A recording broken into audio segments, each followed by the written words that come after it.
قرآن مجید میں ان ناموں کو اس طرح بیان کیا گیا ہے کہ هو اللہ الذی لا الہ الا هو الملک القدوس السلام المؤمن المحیمن العزیز الجبار المتکبر سبحان اللہ عما یشرکون.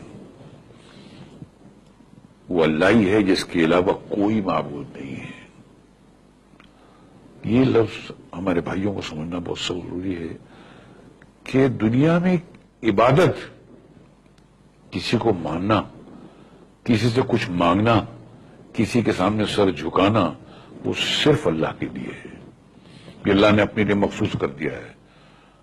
تو آپ کوئی ایسا کام مت کیجئے عبادت کا جو کہ صرف اللہ کے لیے مخصوص ہے. اگر آپ نے کوئی ایسا کام کیا جو عبادت میں آپ اللہ کے لیے کرتے ہیں تو آپ اس کے ساتھ کسی کو شریک کرتے ہیں اور اسی کو شرک کہتے ہیں.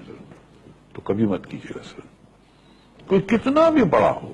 یہ صفت اللہ نے اپنے لیے خاص کر رکھی ہے. اللہ کے سوا کوئی کسی سے کچھ مانگ ہی نہیں سکتا ہے، کسی کی عبادت کر ہی نہیں سکتا ہے. اچھا، یہ صفت کے علاوہ قرآن مجید میں بھی بار بار واضح طور پر بیان کر دیا گیا.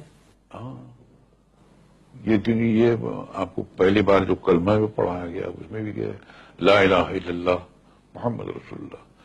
کہ دنیا میں اس پورے آپ کی زندگی میں کوئی عبادت کے لائق ہے ہی نہیں. کوئی بادشاہ ہو، کوئی بھی کیسا بھی ہو، پیغمبر ہو، رسول ہو، کچھ بھی ہو، وہ عبادت کے لائق ہے ہی نہیں، صرف اللہ. یہ مخصوص ہے اللہ کے لیے. اور اگر کسی نے بھول سے کسی سے مانگ لیا، کسی کے بارگاہ میں جا کر کچھ مانگ لیا، تو اس نے اس کام میں عبادت کے ڈپارٹمنٹ میں اس کو اللہ کا شریک کر دیا سر. تو پھر اللہ نہیں بخشے گا سر.